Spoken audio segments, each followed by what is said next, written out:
La corte y el gobierno, después de haberse declarado abiertamente en favor de los aristócratas, parecían haber adoptado las formas y los proyectos de aquella facción maquiavélica. No es cierto que sus jefes estén actualmente de acuerdo en todo con los jefes del partido aristocrático, pero es cierto que los aristócratas, al ser demasiado débiles para destruir enteramente la obra de la revolución, tarde o temprano estarán contentos de obtener las ventajas de la coalición que los otros les preparan. Y es cierto que tienden naturalmente a aliarse por sus propios intereses con ellos contra la causa del pueblo y de los patriotas. ¿Cuáles son los medios para conseguir este propósito? El poder de los sacerdotes y de la superstición, el poder no menos grande de los tesoros acumulados en las manos de la corte, el incivismo de un gran número de cuerpos administrativos, la corrupción de una multitud de funcionarios públicos, los progresos de la idolatría y de la división, del moderantismo, de la pusilanimidad, del ministerialismo en el interior de la Asamblea Nacional, las intrigas de todos los jefes de esta facción innumerable que,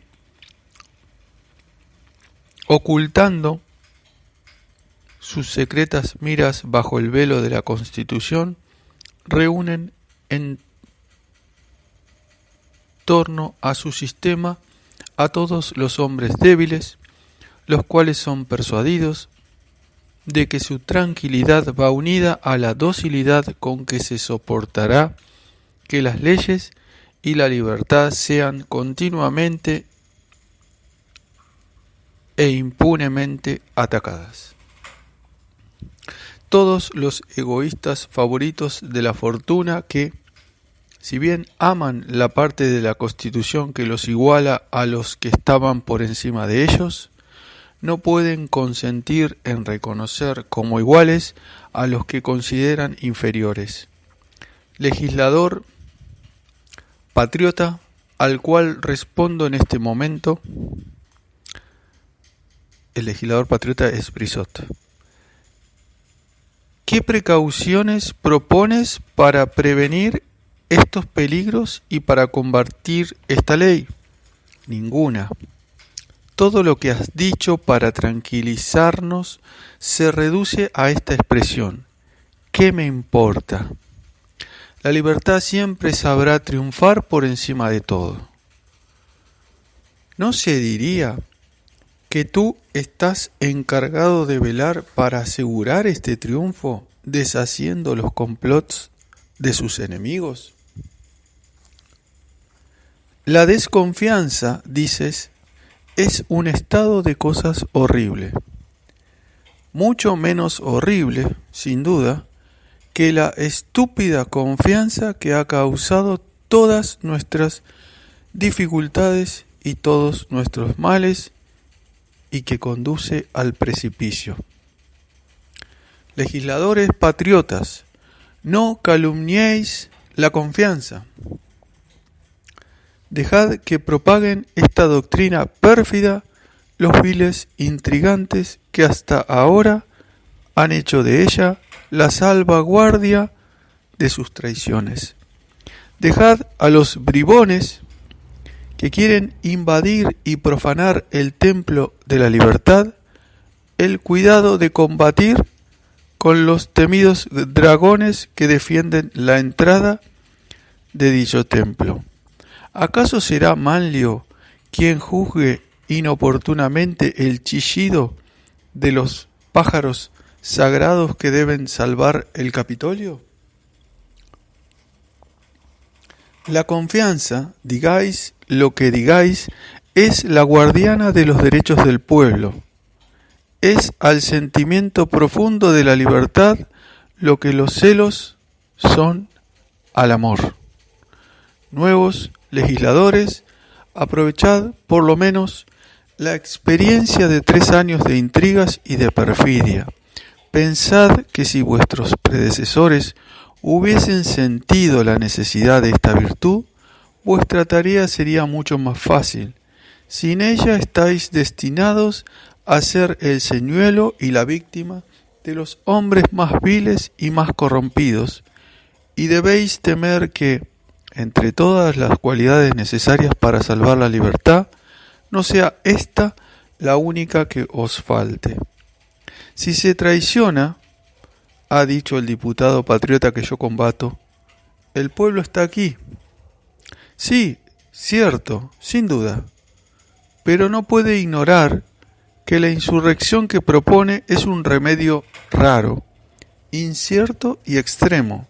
El pueblo ha estado siempre presente en todos los países libres cuando, a pesar de sus derechos y de su omnipotencia, algunos hombres hábiles, después de haberlo adormecido un instante, lo encadenaron durante siglos. Estaba siempre presente cuando en julio pasado su sangre corrió a borbotones impunemente en esta misma capital. ¿Y por orden de quién? El pueblo siempre está presente, y vosotros, representantes, ¿no lo estáis también? ¿Y qué se os tiene que hacer si, en lugar de destruir los proyectos de sus opresores, no sabéis hacer nada más que abandonarlo al terrible derecho de insurrección y al resultado del trastorno del imperio? Sé muy bien que pueden darse circunstancias particularmente propicias en las que el rayo puede salir de sus manos para aplastar a los traidores. Pero es necesario que el pueblo haya podido, por lo menos, evadirse a tiempo de su perfidia. Así pues, no hay que exhortarlo a que cierre los ojos, sino a vigilar.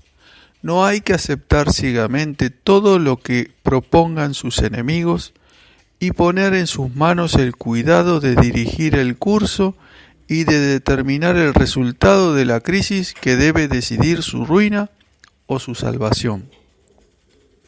He aquí, por el contrario, lo que hacéis vosotros, adoptando los proyectos de guerra que el gobierno os presenta. ¿Acaso conocéis algún pueblo que haya conquistado la libertad manteniendo al mismo tiempo una guerra con el extranjero, una guerra civil y una guerra religiosa bajo los auspicios del despotismo que las había suscitado en su contra para disminuir su poder? Ciertamente, este problema político y moral no se resolverá hasta dentro de mucho tiempo, y vosotros habéis pretendido resolverlo con vagas esperanzas y con el ejemplo de la guerra de América, cuando éste bastaría por sí solo para poner de manifiesto la ligereza de vuestras decisiones políticas. ¿Acaso los americanos tenían que combatir en el interior del país el fanatismo y la traición, y en el exterior un complot tramado en su contra por su propio gobierno? ¿Y acaso no se deduce del hecho de que éstos, ayudados por un aliado poderoso, guiados por Washington, favorecidos por todos los errores de Cornwallis, hayan tenido razón frente al déspota que les hacía una guerra abierta y habrían triunfado, aunque hubieran sido gobernados por los ministros de Jorge III y guiados por sus generales? Desearía que alguien me citase el ejemplo de los romanos vencedores de Pórcena y que me dijera si hubiera sido indiferente para asegurar la libertad que sus esfuerzos hubieran sido dirigidos por Bruto o por Arunte, por los cónsules de Roma o por los hijos de Tarquinio. Si hemos de ser engañados o traicionados, decís, es mejor declarar la guerra que esperar a que nos la declaren. No es cierto.